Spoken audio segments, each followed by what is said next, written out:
Okay, I think we'll get started. Hello, everyone. My name is Jenna Hamed, and I'm the programs manager at the Center for Book Arts. Just some housekeeping, please, for all of our attendees, stay muted and keep your videos off during the event so we can maintain bandwidth and not get kicked off. I also invite everyone to type in reactions, responses, questions in the chat throughout the evening. Myself and Emily will be moderating the chat, so feel free to use that. We also have closed captioning. On the bottom of your Zoom screen, you have the option to turn on closed captioning if you choose.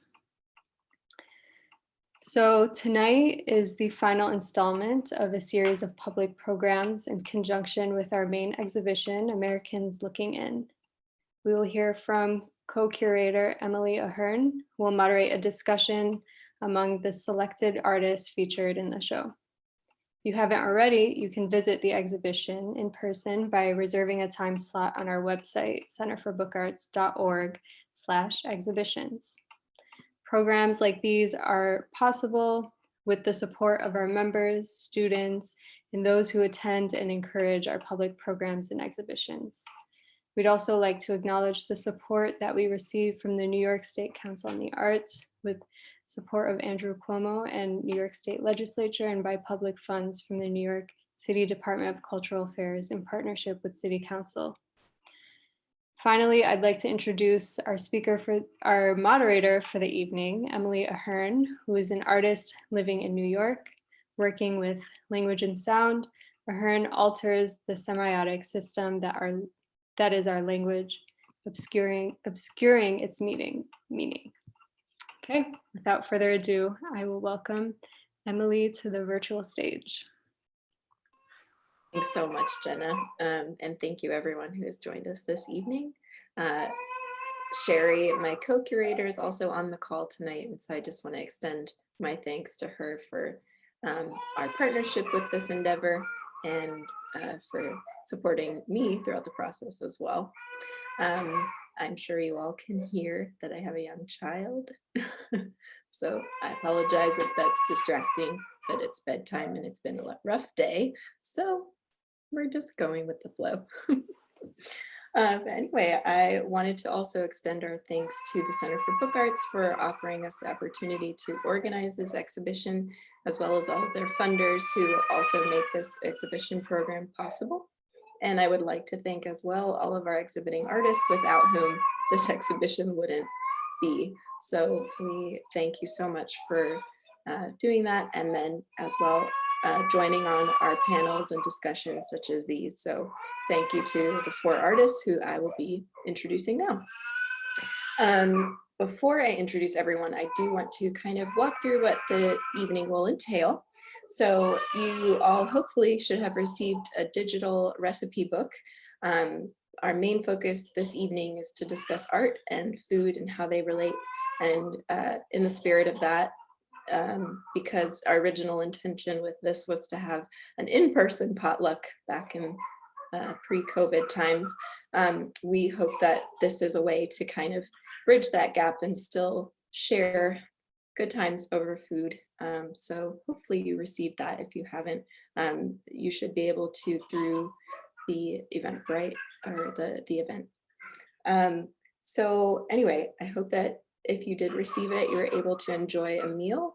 Most of us on the call tonight did prepare one from the shared book. And actually, a fun fact, Sherry and I both prepared the recipe that Ashok shared, which is coriander rice, and it was very good. So thank you for that.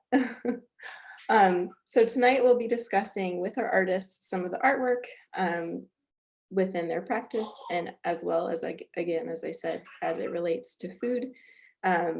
And I have prepared some questions in advance for each artist individually, and then as well to present them as a group. But as we go on through this evening, if a question comes to mind, please do drop it in the chat, and we will offer time to also engage with audience questions. So without further ado, here is our panel. I'll go ahead and share my screen.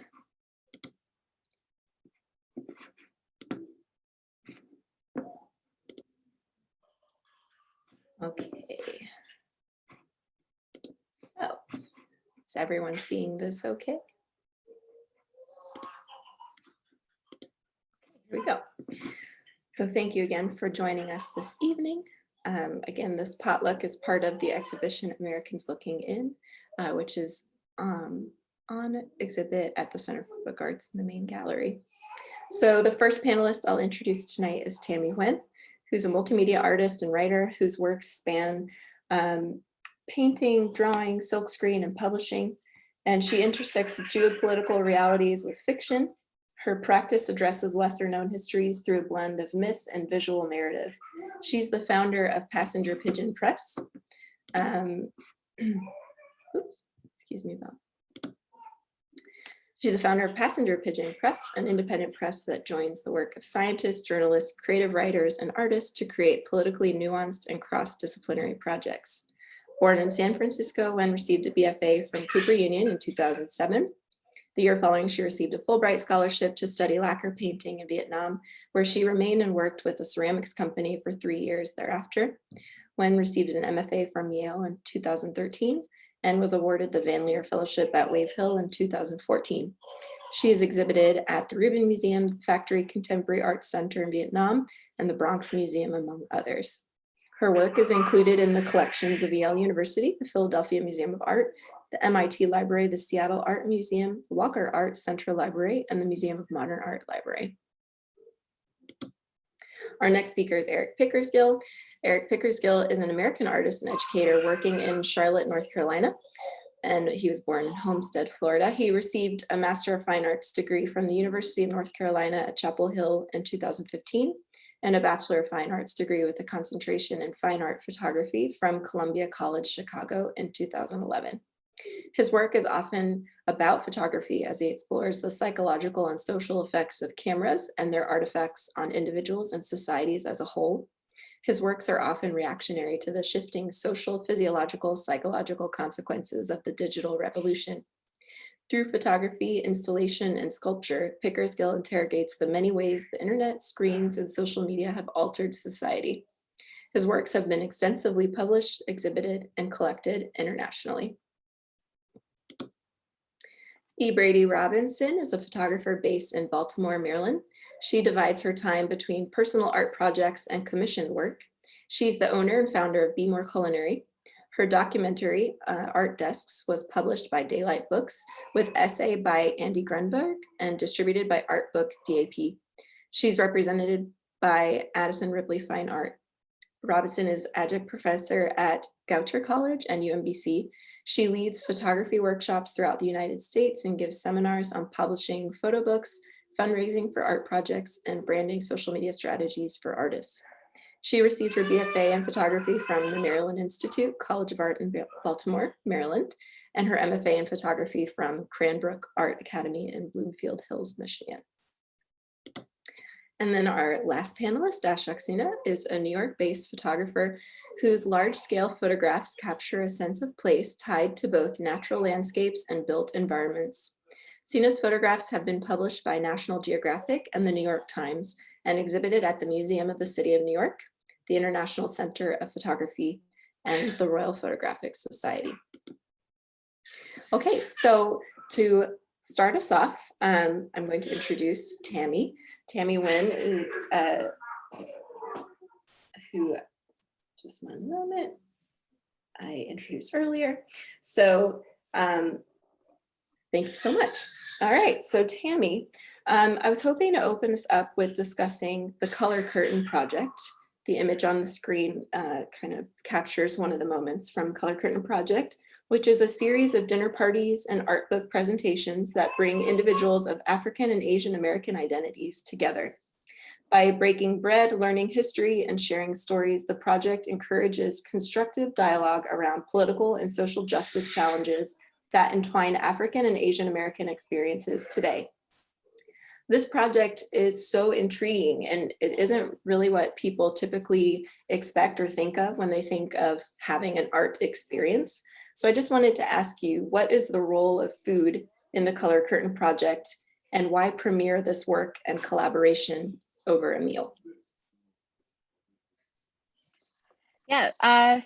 Hi, Hi. everyone. I can't see you, but I can see the picture and Emily. Thank you so much for having me here. Um, so, one of the things that is really important to me as an artist who works in artist books is this question about reading. Um, I've talked about this before, but how one engages with an artist book is really interesting to me. I think it's what inspires me to continue with the form. When pages open, when spines start to split in half, or when something is tucked in an envelope, all of those things are different methods of reading which provide opportunities to learn about content or narratives that are unexpected. So my collaborators and I have wanted to do a project that challenges the notions of solidarity for quite some time. Solidarity, especially today, is sometimes used as a little bit of a romantic word. Um, and we wanted to challenge what it means to have solidarity across communities. And so our project sort of brought together different African and Asian identities to examine the Bandung Conference, which was a conference of 29 Afro-Asian countries in 1955. And these countries got together to denounce colonialism, nuclear war, and racism. And in some ways, this conference wasn't exactly successful, mainly because later on, the countries individually had all of these sort of conflicts individually, and they weren't able to sort of continue um, the sort of the vision that they had agreed upon.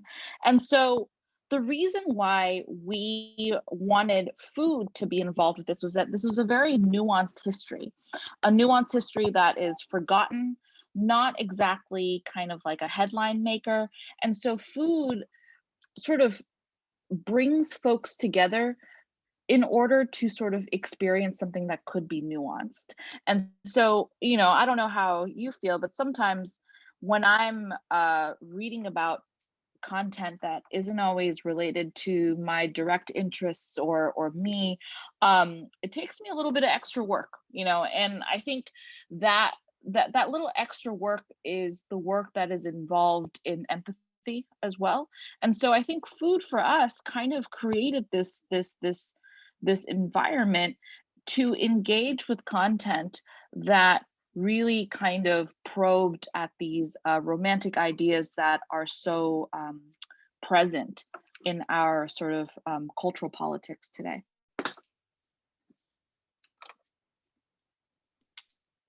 Yeah, I definitely agree. It makes a good, or a more friendly entry point, I guess.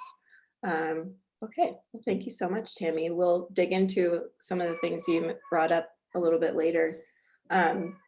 So moving on to Eric. Eric, for you to discuss a little bit more about your practice and also how it relates to food, I was really interested in this specific series, Kenny's Farm, because you have, this is a series exploring your grandfather's land where you grew up. So you were raised, and you mentioned in your bio, you were born in Homestead, Florida. You were raised on this farmland from which the crops were avocado and citrus. And so you participated in harvests, and you know the cycle of cultivation, right? Ensuring proper care for the plants, being at the mercy of weather, and then the difficult labor involved in harvesting. And so I just was wondering, can you share more about how your experience growing up has affected your view of food and nourishment, as well as your relationship with place, which it seems to me, at least as a viewer with your work, really informs your artistic exploration. Yeah, absolutely. So I think the big thing for me regarding this specific place, my grandfather's farm and homestead, is that it's this place where a lot of different cultures kind of came in together. My grandfather's this um, son of German immigrants, and then my grandmother coming from Havana when she was a teenager.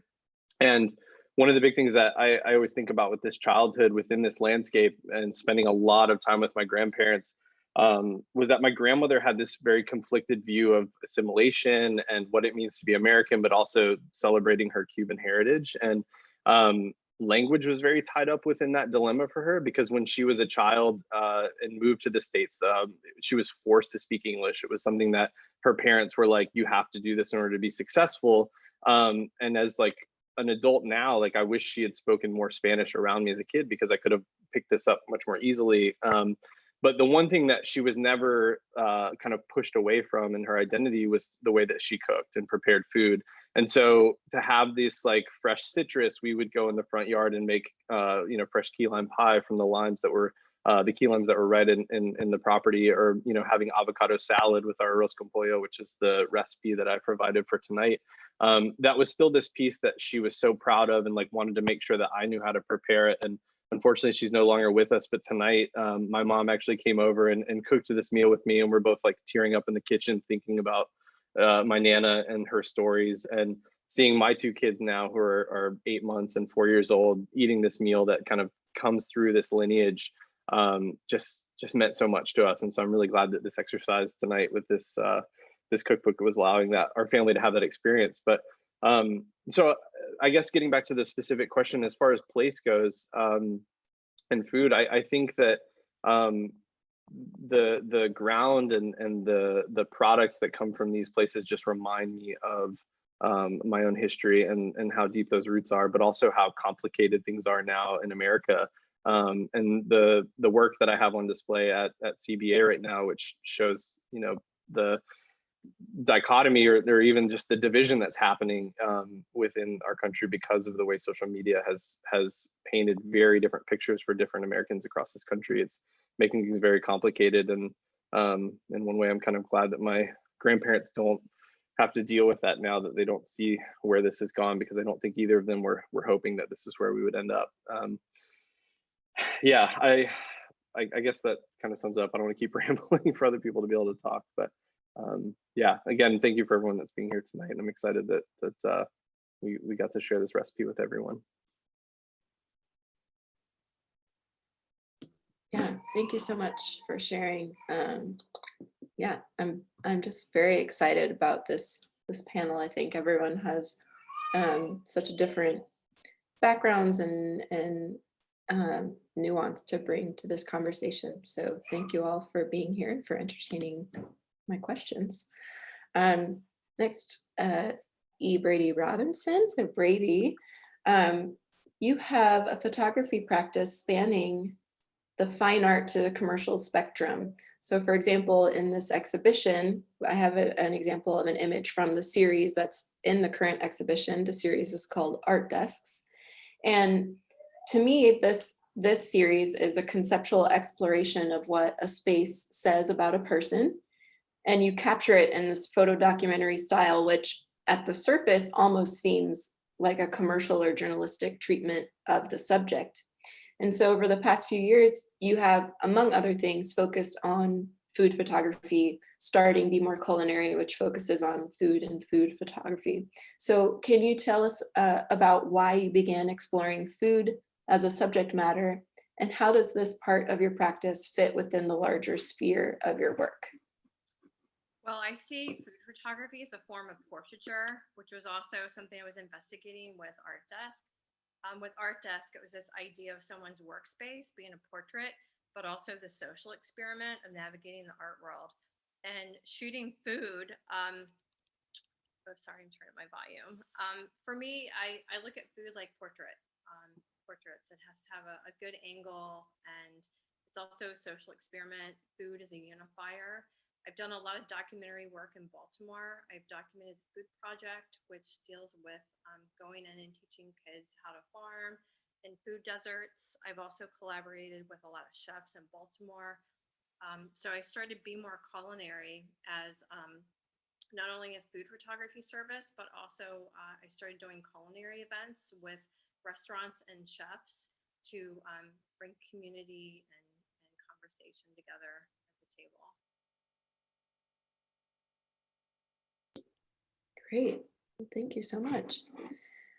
Okay, so last but not least, for these individual questions, Ashok. So Ashok, your series in Americans Looking In is Gas and Glamour, capturing beautiful, rich, colorful images of places which are part of car culture.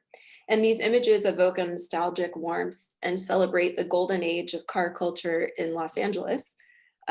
Can you discuss why some of these images capture food spots, and how and why do these relate to car culture and further American culture? Sure. Thank you for having me in the show. And I have to start off by saying I'm no way a chef. I'm really honored that you both tried my recipe. It's my mom's recipe, and I'm a foodie. But as far as this body of work goes, yeah, this body of work is about more about architectural advertising and car culture. So these buildings were essentially billboards at the time, built to attract motorists driving by. This was when the Eisenhower years, the highways were expanding and people were moving out to the suburbs. So everything was focused around the person behind the wheel and how could we use the building as a method, as a form of advertising to draw them in. So not surprisingly, a lot of the sites I photographed are food places, and also many of them have survived. That's the other thing. So hence you see a number of images in the series are of food establishments, be it drive-throughs or diners or restaurants, but they're all original and they're still in operation today in Los Angeles. Wow, yeah, what a testament to if a place is good, it lasts, right?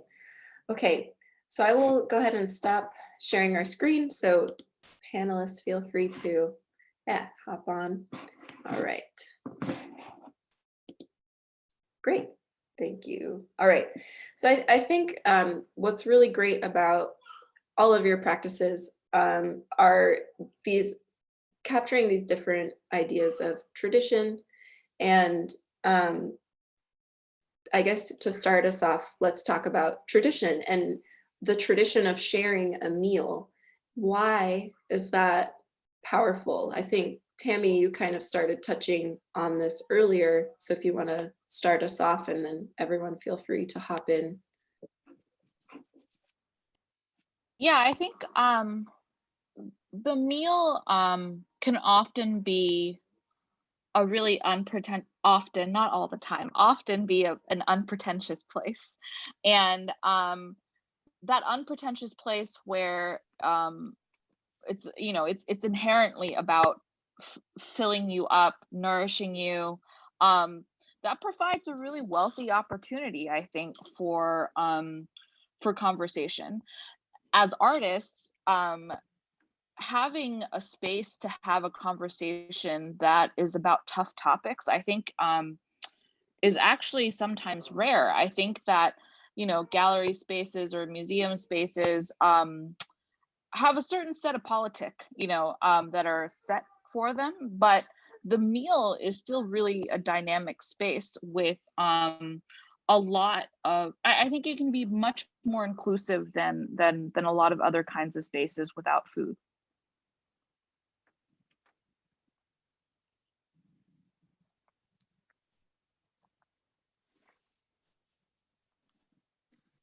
I'll piggyback on that and jump in. I think the space for like when you prepare a meal and you sit down together, there's just this ultimate set of like the script is already written. You know what to do when you sit in that space. You're going to consume, and then I think some of the best human interactions happen when people's mouths are full and they just stop and they listen. You know, like when your mouth is occupied, you get to actually hear someone, and when someone's heard, they get to actually feel present and feel understood. And I still push for our family, as busy as we are, to just make sure that we are teaching our son how to be, you know, he's almost 4, but how to be patient enough to sit at a table and to just actually hear what's happening to the day. And the longer we've extended his expectation to be at the table, the deeper his thoughts are getting, the more aware he's becoming of how people feel. And also just like, I almost think he's cataloging his day more, knowing that in the evening, there's going to be this expectation that we're going to discuss what's happening.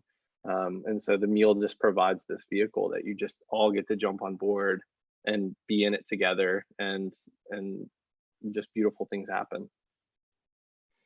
Yeah, I think Eric, what you said, you know, my family's we're a big foodie family. We prepare the next meal while we're eating the one we're finishing. So even when I'm traveling, it's an easy conversation, or I think a connection. That connection, I think I see culture in food. I see the connections of people's heritage, stories, memory, all that. You know, you may not speak the same language, but you might have the same recipe or similar or something, some component of it that, you know, that you connect with. I mean, even during my series, I connected all these places, said, you know, this dish is amazing, or let's meet the chef. And it was not about photographing the place, it was more about the history of that place. And then they said, hey, you used to make it like 50 years ago, we don't have it on the menu anymore, or something, you know. So it could lead to a conversation. I appreciate the creativity in the kitchen. For me, that can be an art practice as well. And back to what Eric said about having his kids at the table, I feel like being at the dinner table, we can hold space for each other and be mindful. So it's a safe space just to be present. I think too, there's a particular level of intimacy and maybe generosity, especially when that meal is extended to as an invitation, to inviting others in. You know, I think about how there's a reason Thanksgiving dinner, there are a lot of, you know, jokes about Thanksgiving dinner, right? You can't always control the guest at the dinner table or who's in your family. But I think what we all have, or what you all have mentioned, is the dinner table offers us a space to kind of meet people and allow people to be themselves.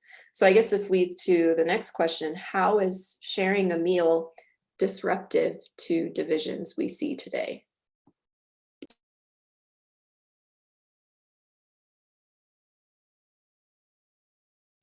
Because it's a unifier. That would be my gut answer. I think, like, you know, I was saying, is at the end of the day, I think we all can agree upon like flavor and taste. If you did not agree with anything, and no matter where you are, I've been in places where I was unwelcome, but as soon as I sat down and started eating and talking about food, the conversation changed, because again, everybody has their grandmother's recipe or their mom's recipe, or, you know, this is their ancestral home, or this thing came from somewhere. Those stories are, regardless of your beliefs, you may not agree a lot of things, but those things are kind of, they root you as a person. So if you have the conversation from that perspective, there's almost no chance of having these kind of divisions come up, because you're talking about something very human and core to everybody.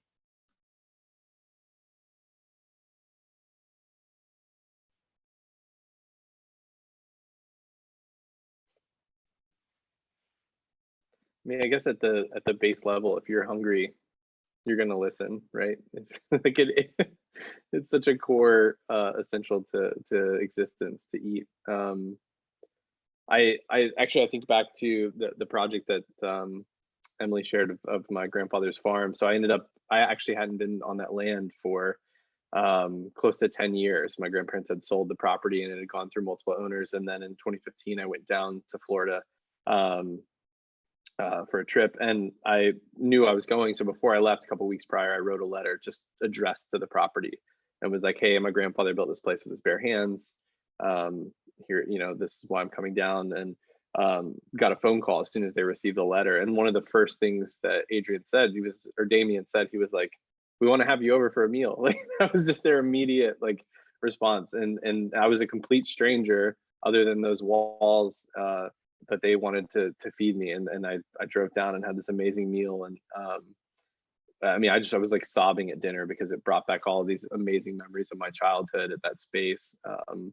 But they were so welcome to it, and their story of immigration from Argentina to coming to that land was like pretty similar to how my grandparents ended up there. And it's still just like while we're eating, the kids are jumping in the pool, and it still had like the audio of my own childhood like playing over this beautiful meal. And yet it was food I'd never had, but it was just like I barely knew them, but immediately we just trusted each other because of place and because of food. I'm trying to think about the experience of eating foods that you don't know about and then maybe not liking it, and how that becomes an interesting disruptor, or trying new foods and then not realizing that certain flavors can be so like just so delightful, right? I'm thinking about like, I don't know, the first time I had like salted caramel, right? Things that seem like they're not really supposed to go together. I don't know why I have that notion, but of course, when you do taste it, if you do like it, it almost has a combustive quality in your mouth, which is just remarkable, right? And so I think that kind of disruption is really interesting and a really amazing space for art, because it makes the leap, right? It makes the leap to this area of discomfort, this area of the unknown that a lot of mediums can't always do, right? I just wanted to throw that out there, that I think that those moments are really remarkable, like in travel, right?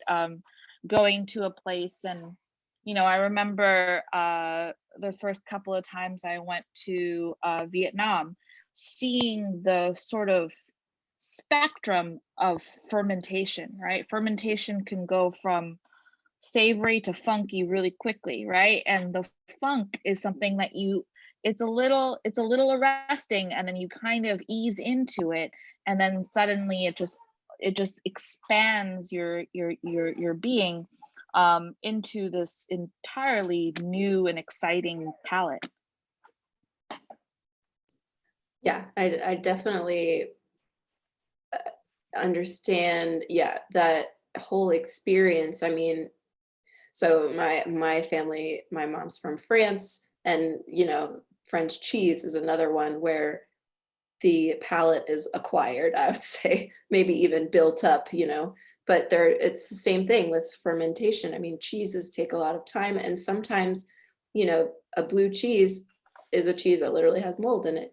And there's a saying, like my mother loves Roquefort, and so she always says, oh, the smellier the cheese, the better, which you would, a lot of, especially Americans, are like, oh, no, or anyone who doesn't have that palate or that, I guess, desire. But yeah, that I think food also can capture all of so many different senses that it ends up being a very powerful central experience.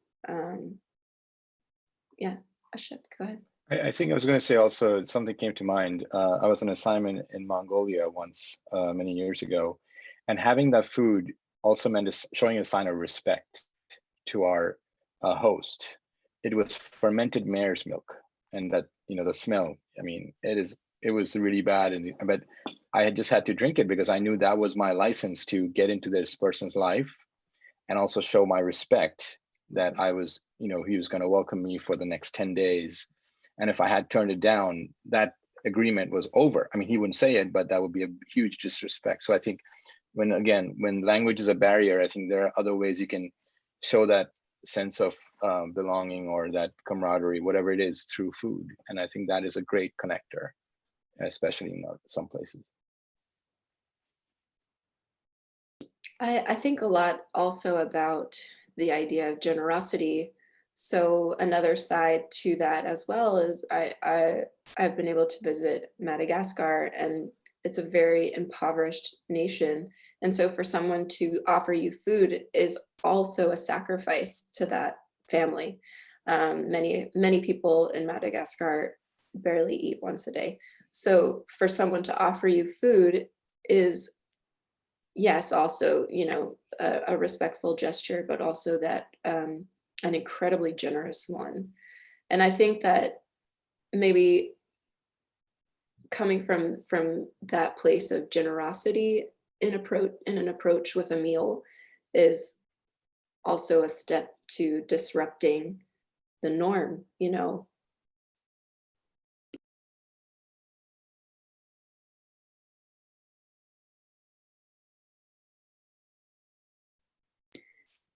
Well, and what do you all think about how, so Tammy, you made an interesting point about saying that food can reach people and connect people in a way that is different from art and possibly more accessible.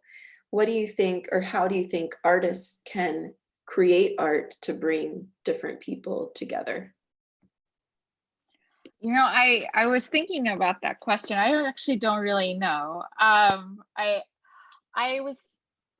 started to think about actually the artist book as opposed to other kinds of art. I think the artist book is or art that is made into a portable, you know, format.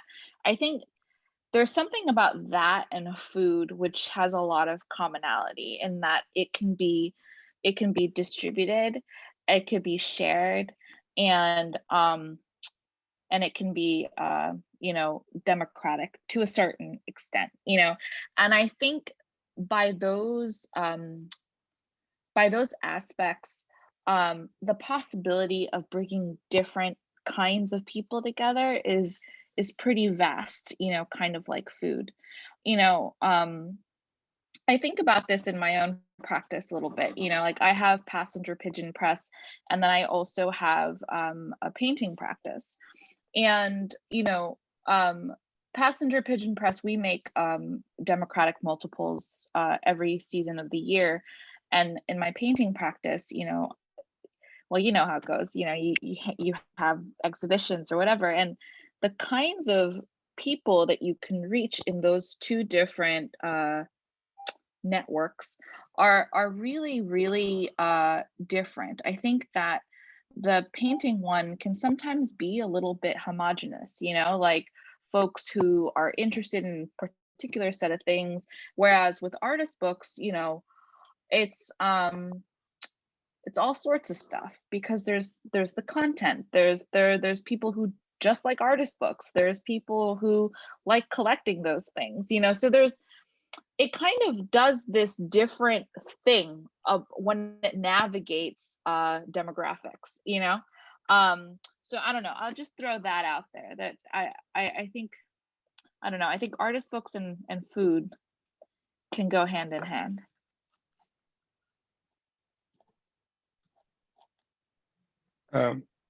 If I may add, my experience, so we have a artist-run nonprofit called Cartwheel Initiative, where we work with disadvantaged kids. And what we do usually is an exhibition of the kids' work, along with a potluck sometimes. And that brings in their parents, their teachers, people in the community who would normally not come to an art exhibition.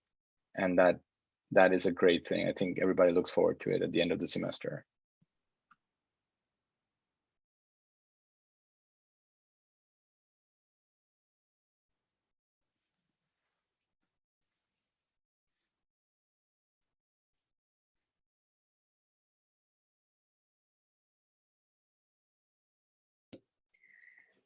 I'm wondering, Brady, because you focus on social media and you talk about training even emerging artists in that social media practice and presence, how do you think that ties into this idea of getting art out or having it be more accessible to more people. I think Instagram is a really great platform for conversation and also research. It's also very democratic because it allows everyone to have a voice. I think there's a lot of strength in representation, and well, that's a big question. I guess my best answer is the democracy of it and the power of representation. Also, I'm teaching online this semester, and some of my students can't afford a camera. So a lot of students have been shooting with their cell phones. And there's also a lot of power in just having access to that kind of technology and immediacy. We do a lot of sharing on Instagram for research projects as well. I hope that answered your question.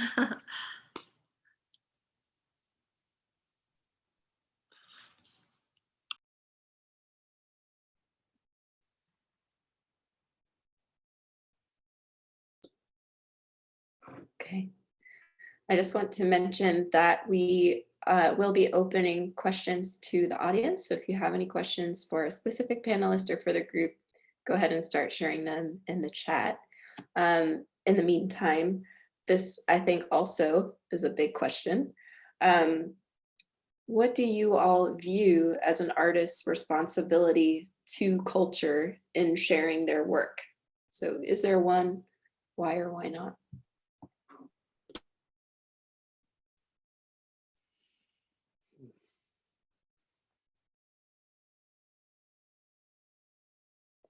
I'll start.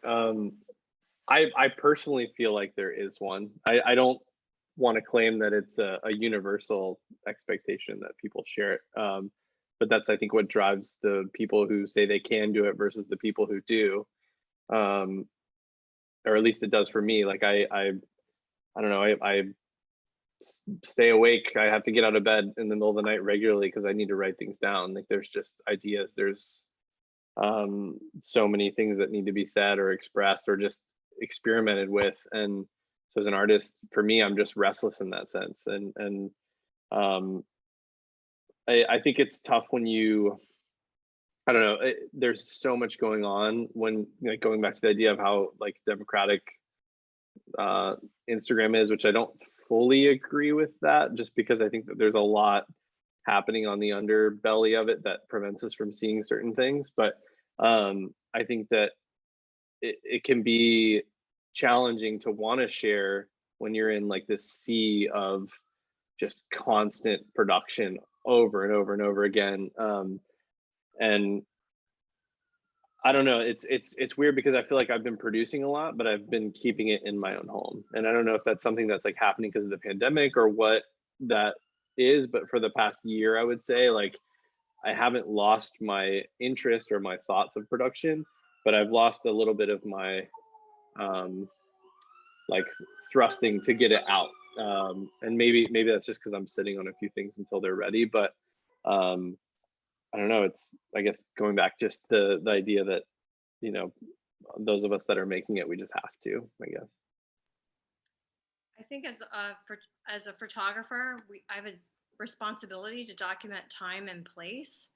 And someone whose work I've been following is Devin Allen out of Baltimore, who he covered the Freddie Gray riots, and he was shooting instantly. The work would go to Instagram.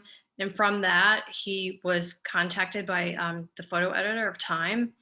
And recently he got a second Time Life cover with the Black Trans Lives Matter protests. So I like the immediacy available. So I think Instagram, having Devin, like, that launched his career. And this kid's still in his 20s, and he's doing a very good job of what's coming out of Baltimore.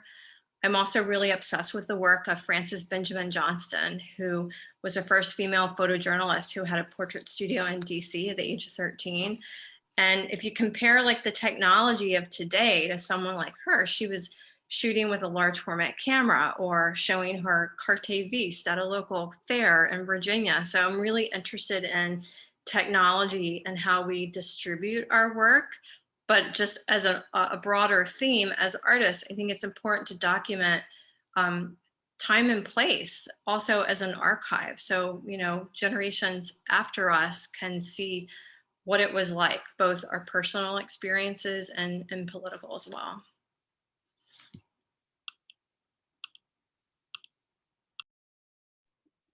I think that different kinds of artwork kind of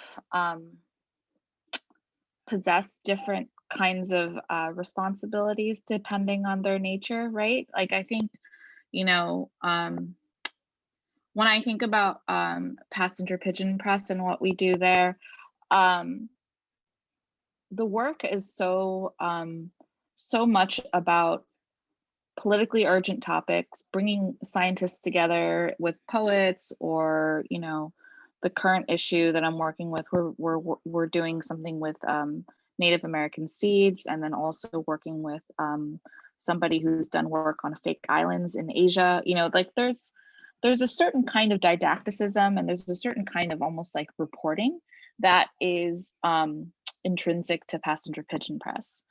But then there's like other aspects of different kinds of artwork that is, you know, poetic and slower, seemingly less urgent, you know, seemingly though, it's urgent in a totally different way. And those kinds of artworks, I think, you know, I'm thinking about painting or poetry, they can offer a certain kind of salvation, which is not necessarily about community building, but is about that kind of fulfillment in moments of solitude, which I find, you know, for me, just really important and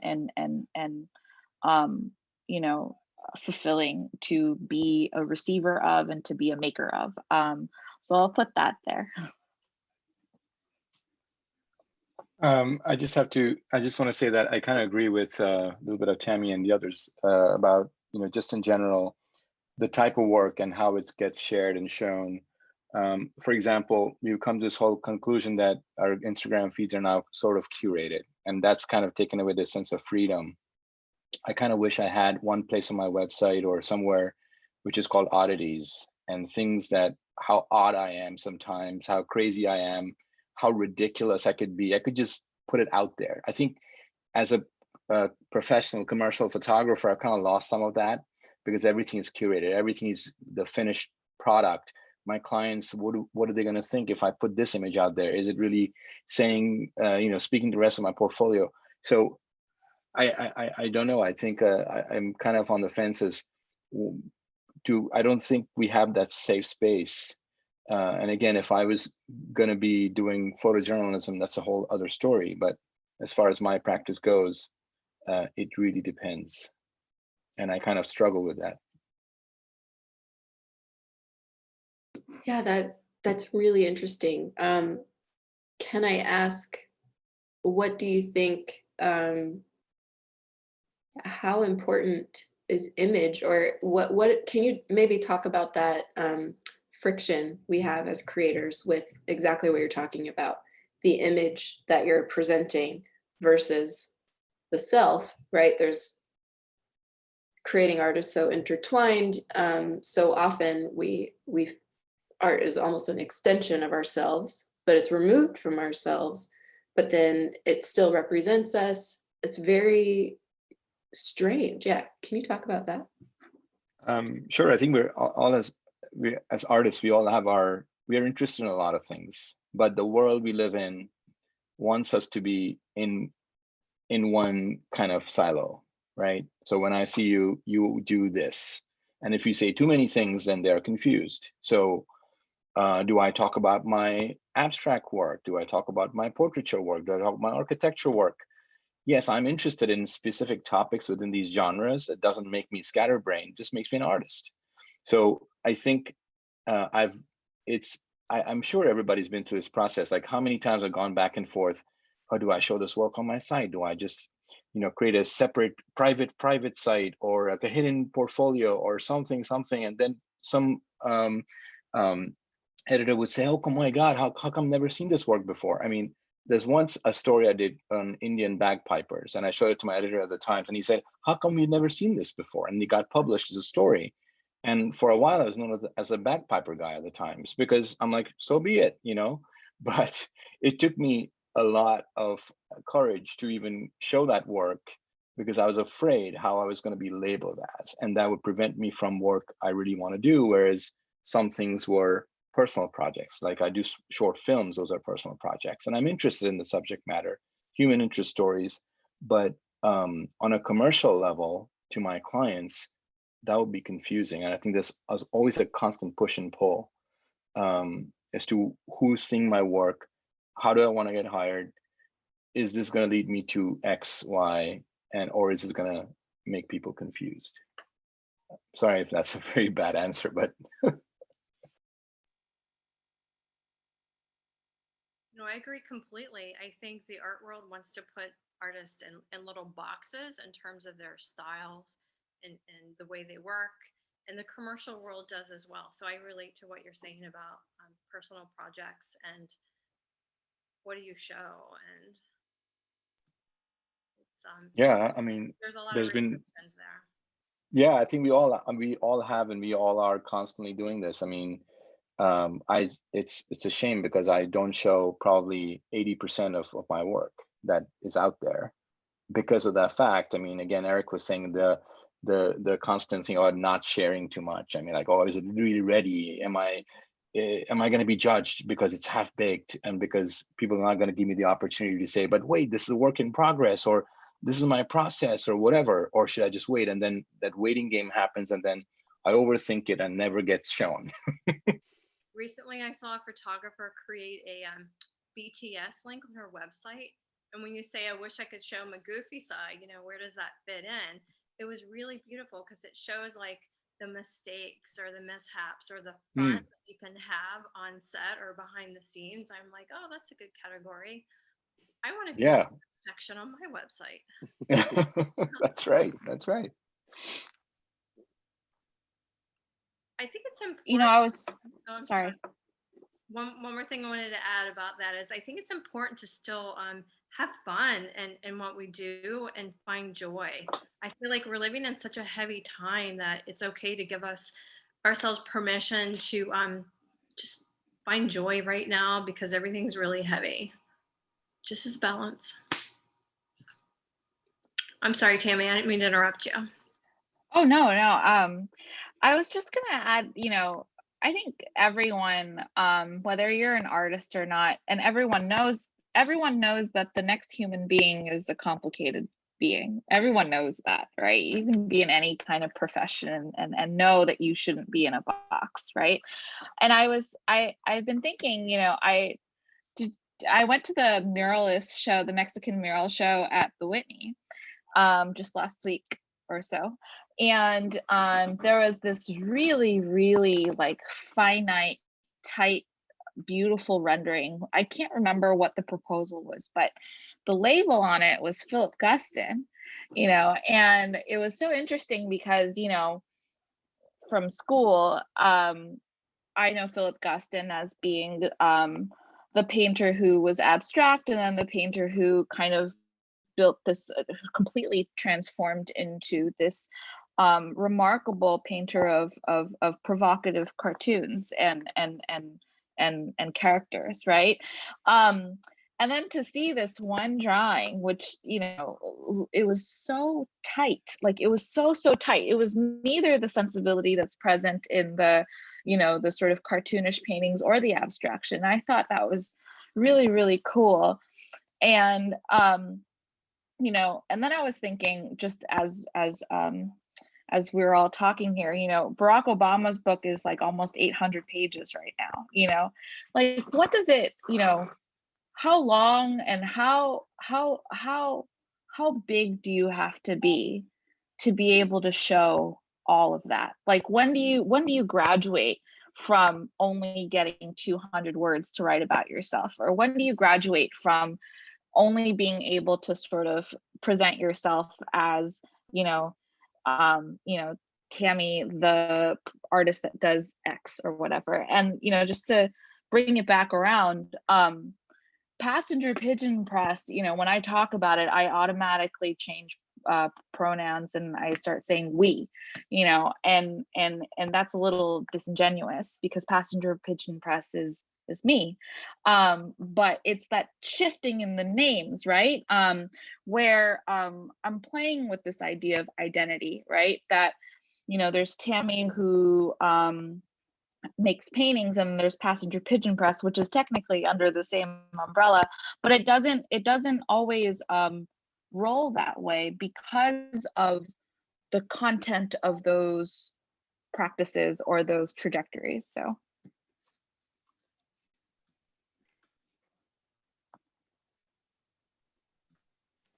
I'll just chime in and add, thinking about like what goes out and what represents you and how to, I guess, how I've made those decisions, and not to repeat myself, but yeah, I just looked today because I was on Facebook, and today was the first time I'd posted on my artist page, I think since April, because I just haven't engaged. And I think, I mean, it's tricky too as an artist. Like my most well-known work is work that's very critical of screen culture and the internet. And so like, I almost feel like every time I hit post, it's kind of this, I don't know, it's like going against some, at least the ways a lot of people perceive the work.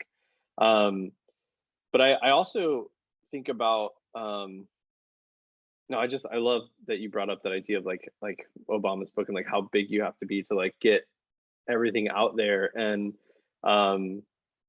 there's a lot of fear that I have also. I have pieces that I've made at the beginning of 2016 or the end of 2016 when Trump was elected, that like they're pieces that I'm literally afraid to make public for like my own family's safety. They're pieces that are literally rusting in my dad's backyard. Like they're sculptures that I've made that represent certain things. And I don't know when I'm going to feel good about that. Like, and they're also like pieces that are pretty complicated in their messaging, like regarding like people that are different than I am. And so it's really tough to decide like how and when, you know, it's okay. And I know that these pieces will see the light of day at some point. But I guess, I don't know, what does that say about our world right now that like I've made art that I'm like literally afraid to put out there? I don't know, that gets to a whole different topic, I suppose, but that's just where my head went when we started talking about this.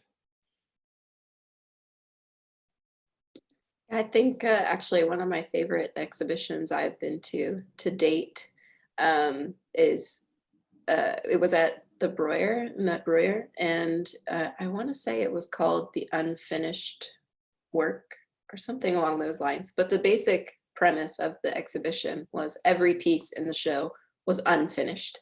And most exhibiting artists in the show were like big names: Monet, Manet, Da Vinci, like crazy stuff. And so it was really incredible to walk through. So I think what can be difficult about this, and something that I think a lot of you have mentioned, is the idea that what the end viewer receives is this finished packaged thing, right? And it kind of feeds into this magic of being an artist and making art.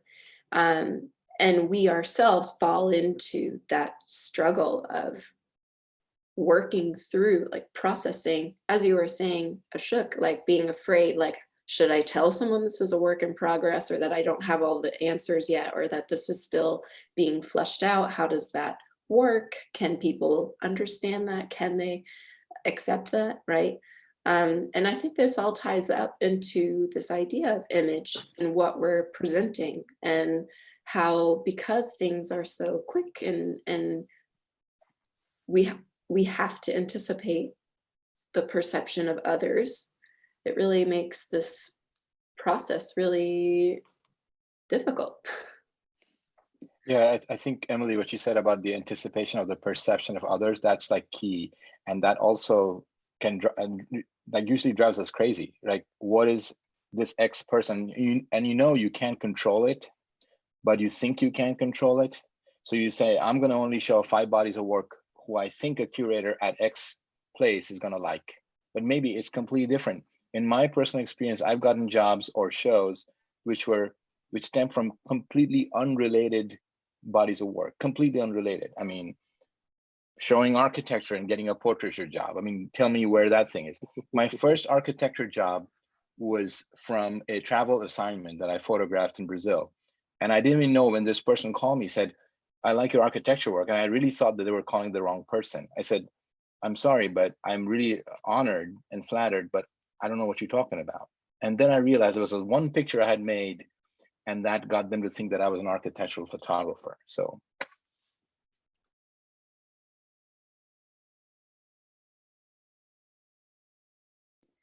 So I think a couple of people have been wanting to ask questions. So audience, the Q&A is open. Feel free to drop any questions you have in the chat.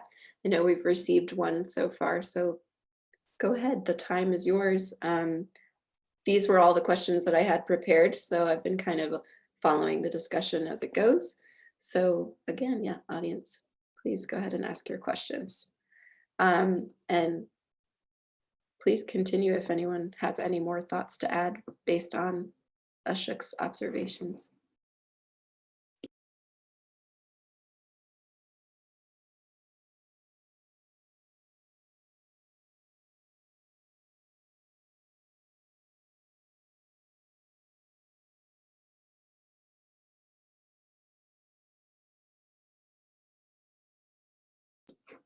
Okay, well, I have plenty and I can keep going. So as you all allow this to percolate, let's continue on. But I think we're touching on something that's important in this idea of what we present, how we present, and even Eric, what you're talking about this fear almost of when is the right time to share something, or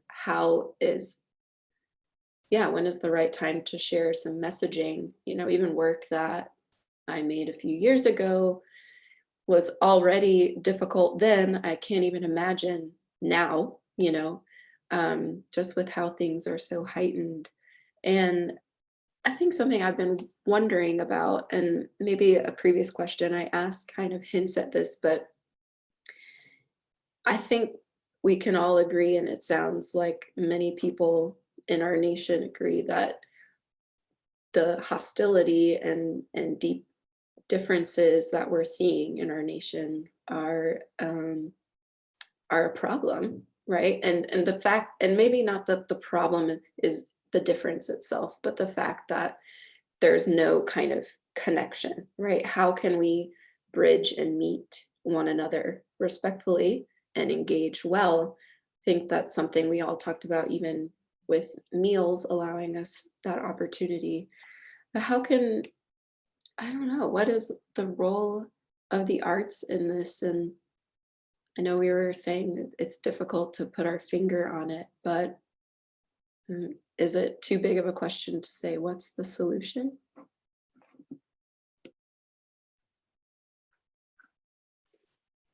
Well, I've been spending a lot of time thinking about this, and I think it's been, being a parent has been one of the biggest like educators for me in reflecting on like what's the path forward, because I spend so much time just trying to like pretty much alter my like instinctual reaction to reality in order to model for my kids like what I think that humans should, or how humans should be reacting in certain situations. And I don't know. The problem right now is pretty entrenched in the notion that like there's this clear division where people, I don't even think it's about necessarily morals or opinions. It's about actual understanding of reality.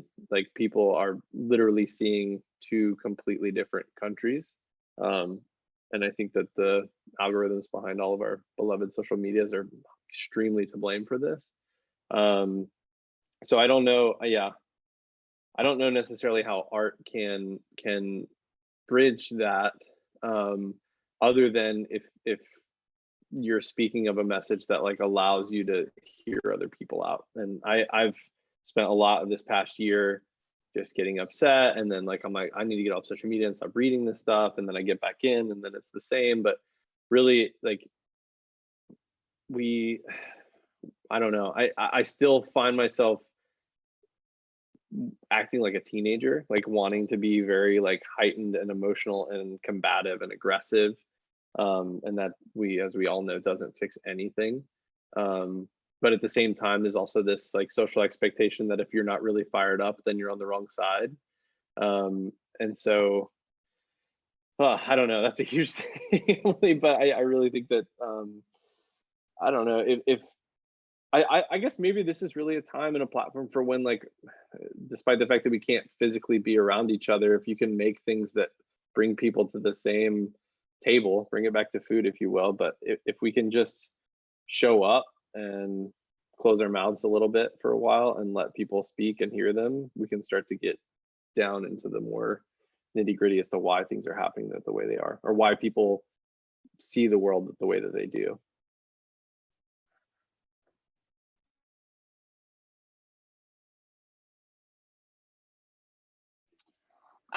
I'm not totally worked out on this or anything, but I think you know, there are art audiences and that doesn't represent everybody, right? So that's like one thing. And then also, you know, one reason why I really love this show, I've been a couple times. I'll admit I was printing some things at Center for Book Arts, but I've been a couple times. I really appreciate how specific everyone's artwork is, you know, and so we've been talking a lot about, you know, sort of the importance of seeing folks outside of their boxes, right? Well, a lot of that has to do with being specific, you know, and having art that expresses people and individuals at very sort of with specific interests and specific sort of specific identities, right? But and also binaries right now seem to be an issue, right? Being on different polarities, that's causing a really big divide. And another reason for that is also populism, right? But turning back on art, you know, how does art reach more people without being a little populist? You see what I'm saying? Like, so it's like, I don't know, I haven't worked this out yet. Like, I appreciate art for its nuanced capabilities, but those nuances are not always accessible, you know, so there's a little bit of a conundrum there. And then art that can be a little bit too kind of general or whatever is problematic, because then it's going to have to utilize some of the binaries that are causing the big divides that we see today. I don't know.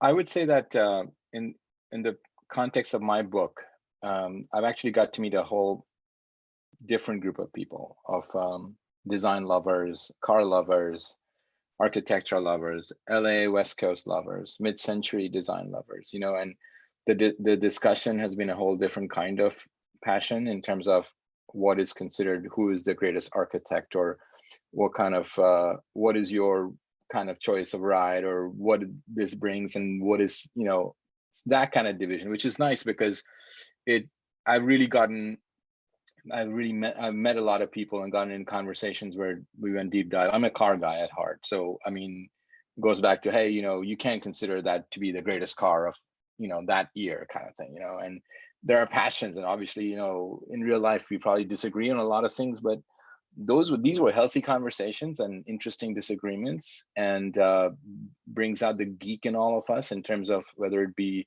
a certain subject matter or whatever we're talking about, or somebody said, oh, how could you even include this site in your book where you ignored the other side? Come on, this is not even representative of what you're talking about, you know? So people would be passionate, and that's great. I think that's what I wanted to become. I mean, even when I was doing this book, I didn't want it to be an academic book.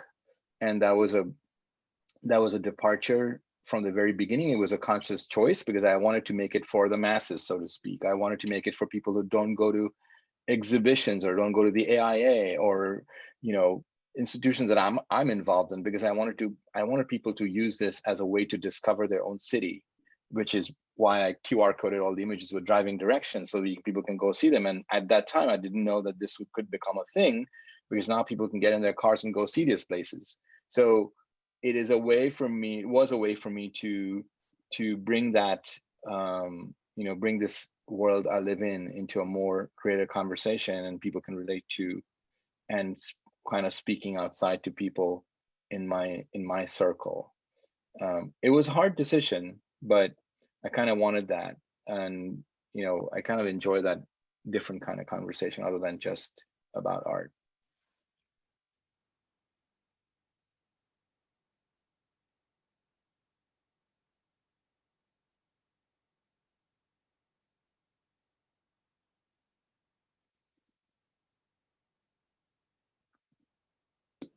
Okay, can you guys hear me? Marco. So I'm Marco. Hey, so I've been wanting to ask this question out loud for a second, because I'm an artist based in Chicago, but I'm living in Jackson, Wyoming right now. And the question I wanted to ask is to like, it was to the point to where like, I think Ashok, is that correct? Yes. Ashok? To where you need to find a certain revenue or a certain place to create work, but not show your true work, or not true, that's not the word I'm looking for, but also just to show the work that you really want to show based on not a commercial standpoint. And then I want to say like, or I wanted to ask a question as to like, why can't we just do that in general? Why can't we take revenue out of the fact of that and then just make art to make art? But I understand we live in a system to show our work on revenue base, but why can't we just show the work that we just want to show? Yes, we can. I think in my Or case, like, you know, like just why, like, why do you feel like you're not allowed to show the work that you want to show? Same with Yeah, Tammy. Tammy, you said that same thing. Yeah, I think Marco, I think it's a great question. I think, and it's a different solution for everybody. For me, my art projects live in a separate, say, online destination completely, and Yes, I don't show it to my commercial clients.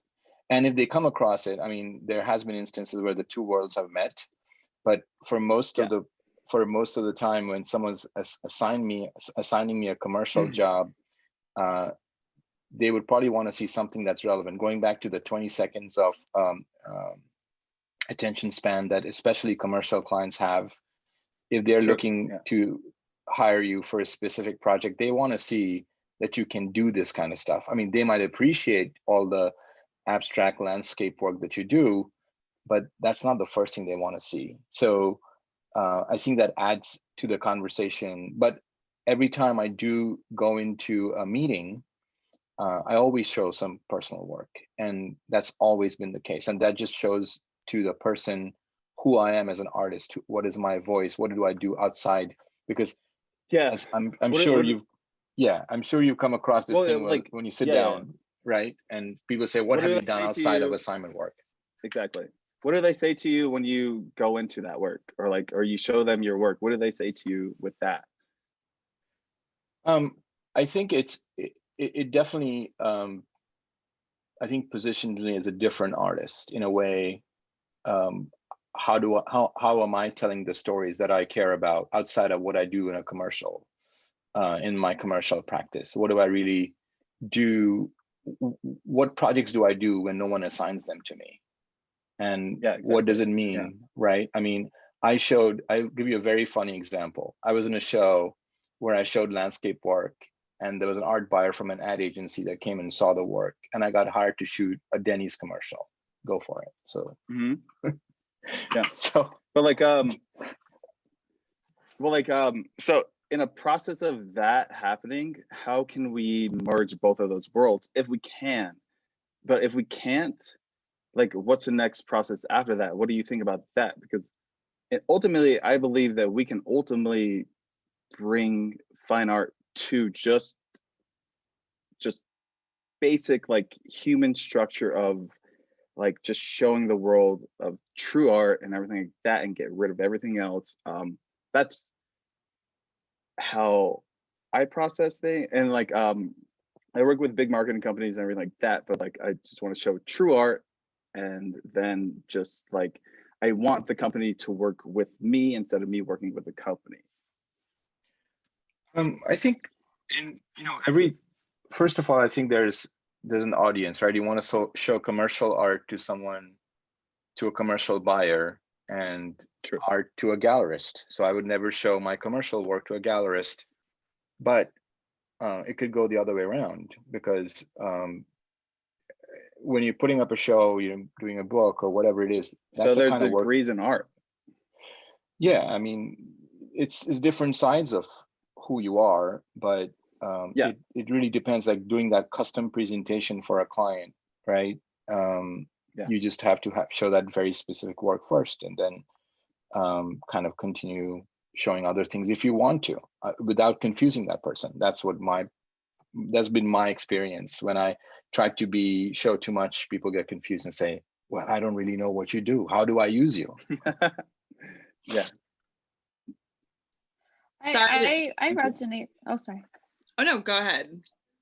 Oh, I was gonna say I resonate with some of that, like, but I think just to clarify, I am able to show all of the artwork that I make and that I want to show, but I'm just saying that there's different the artwork that I have, those bodies have different kinds of outputs and audiences, so that that's all. But eventually they find their places, it's just a different process for each set of work. But I'll tell you,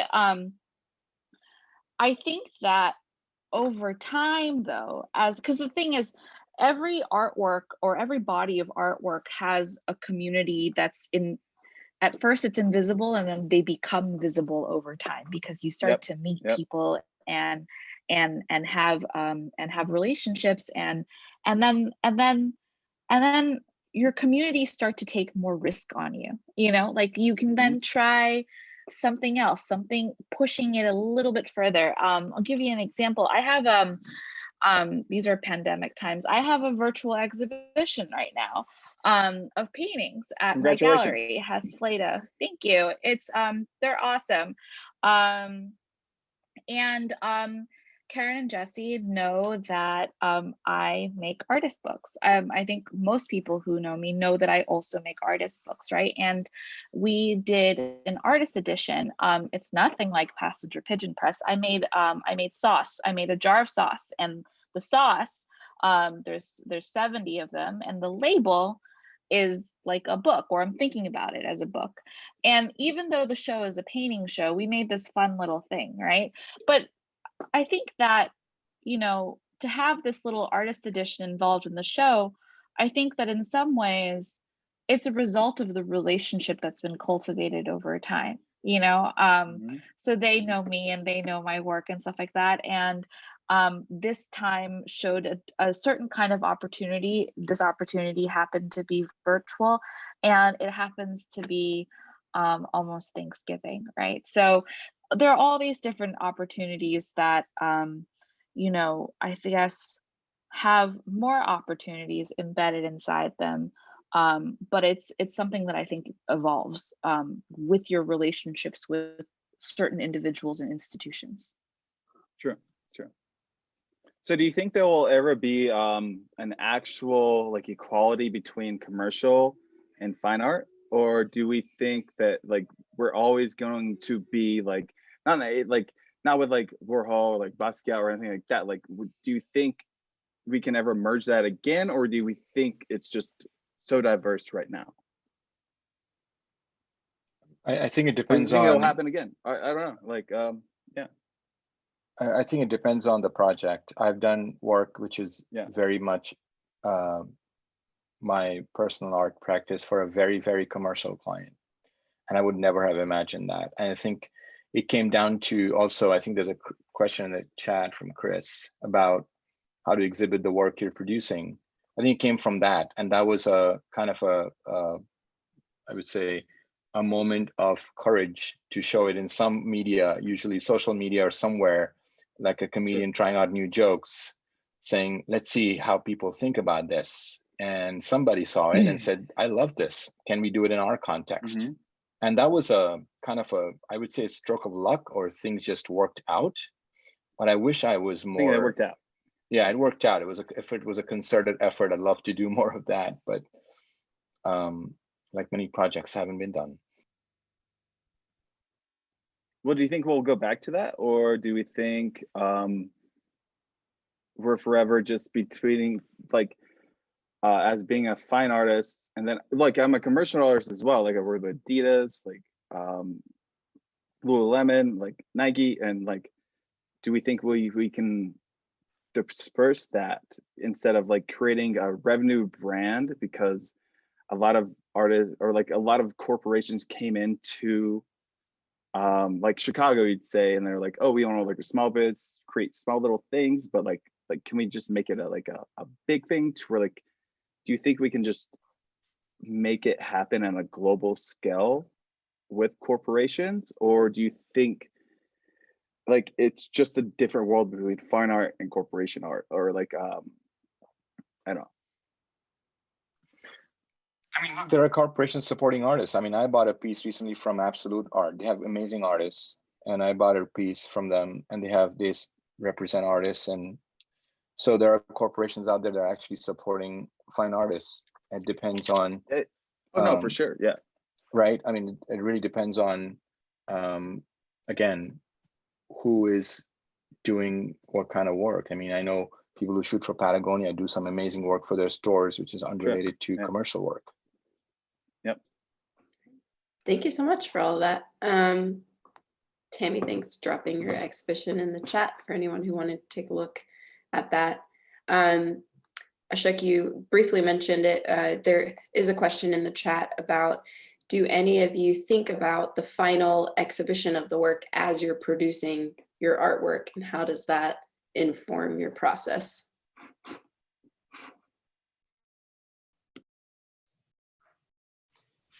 Not all the time. I think it depends. You know, if I have a studio visit and it's a work in progress and I've been invited to a show, sometimes there might be parameters around space or the budget. So not all the time. I just try to make first and then see it on the wall.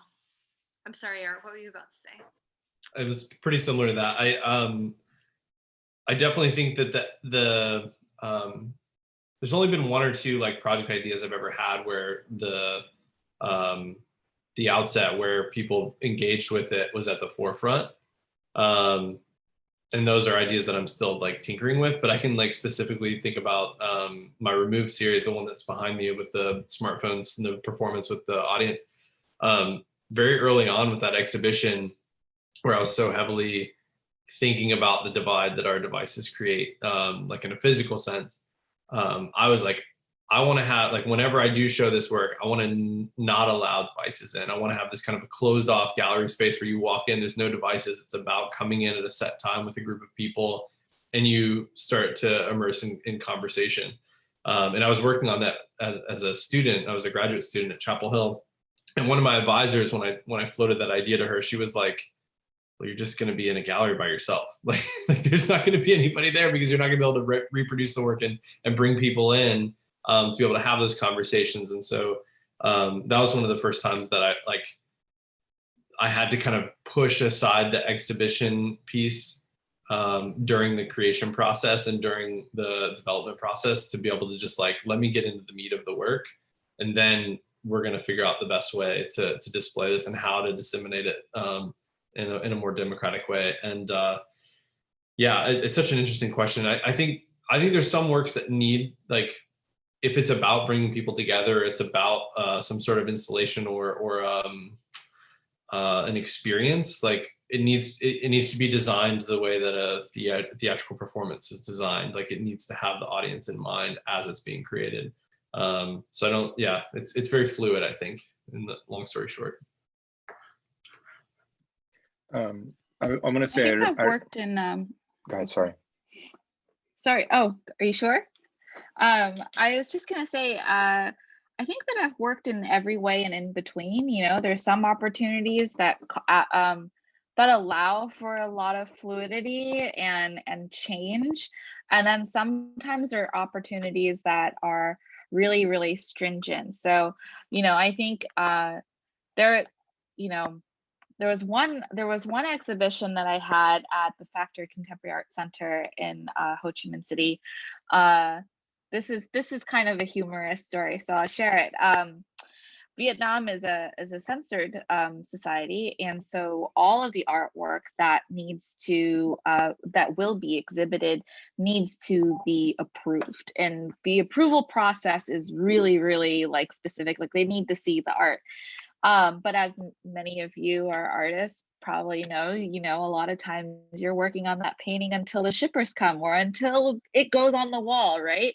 So for a particular exhibition in Ho Chi Minh City, I actually totally made up the paintings. I said that there were going to be, you know, five 40 by 60 paintings, one 6 by 8 painting, you know, 4 20 by 40 paintings, and then I just ate it. I just stuck to it, and then I had to sort of inject the ideas into that parameter. So that was very, very extreme.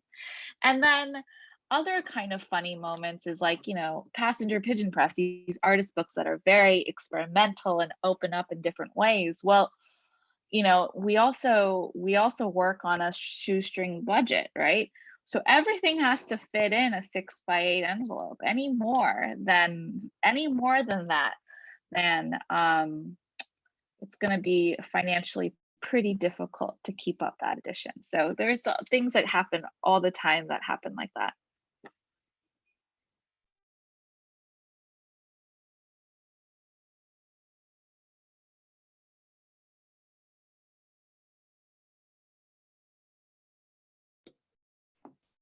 Ashok, did you want to add to that?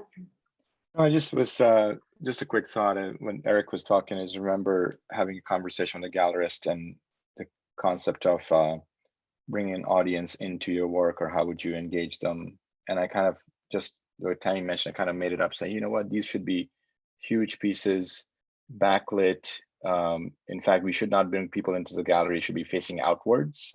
It should be window installations. And the gallerist goes, that's awesome. We should totally do it. And we had a whole crowd outside on 26th Street, and people loved it. And, you know, it was one of those things that even the process of putting these up and making these light boxes became a thing. And I never imagined, I was shit scared that I was going to completely blow it. And I said, what the hell am I doing here? This is totally out of my league. But somehow, you know, everybody was like, we pulled it off, and it looked great. But it was really, I had some sleepless nights over it.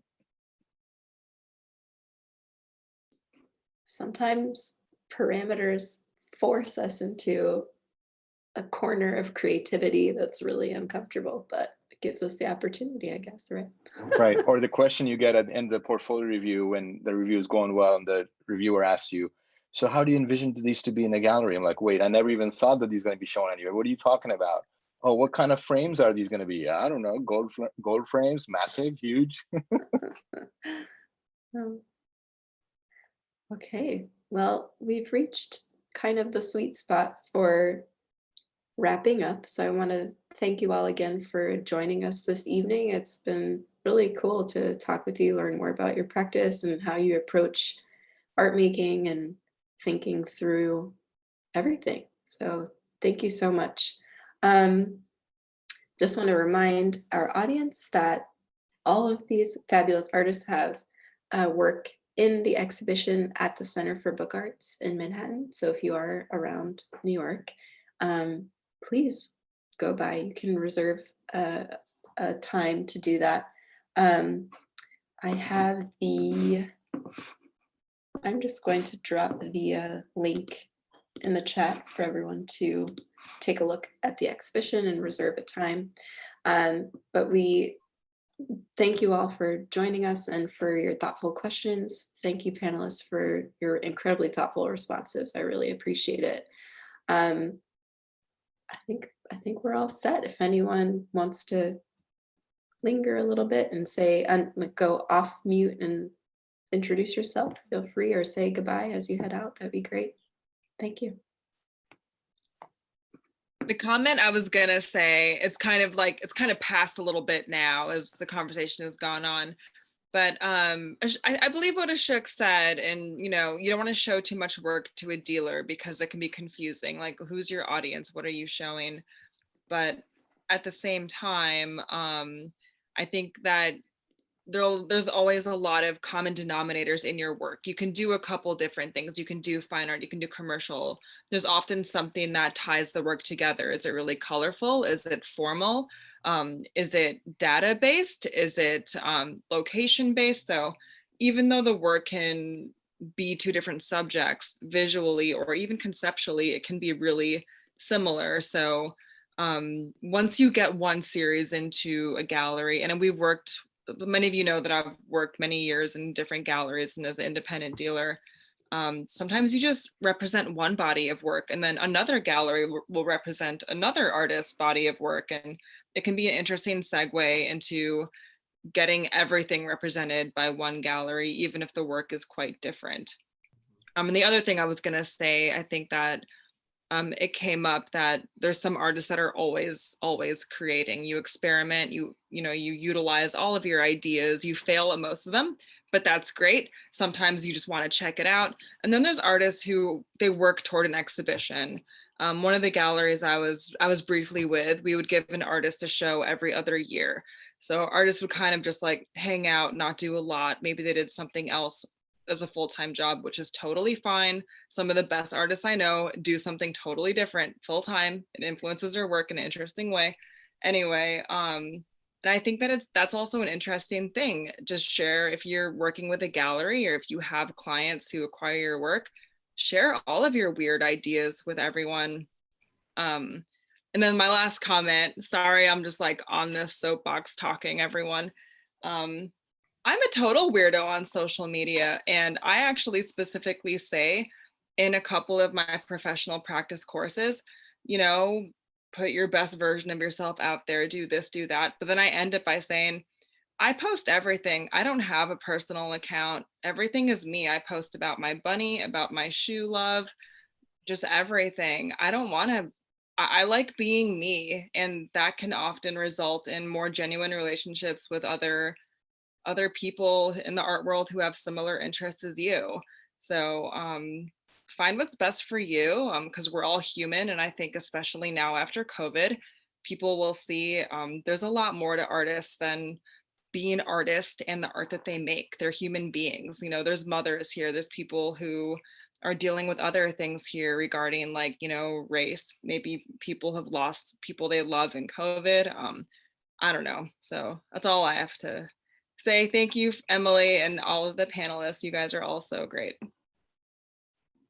Thank you all so much. I'm so happy to have been a part of this. It's been something really exciting to look forward to lately when there's not a whole lot to. So thank you all very much. Thank you. I agree. Thank you so much. Thank you. Thank you. Bye. Have a great night, everyone. Thank you so much. Bye. Thank you. Bye.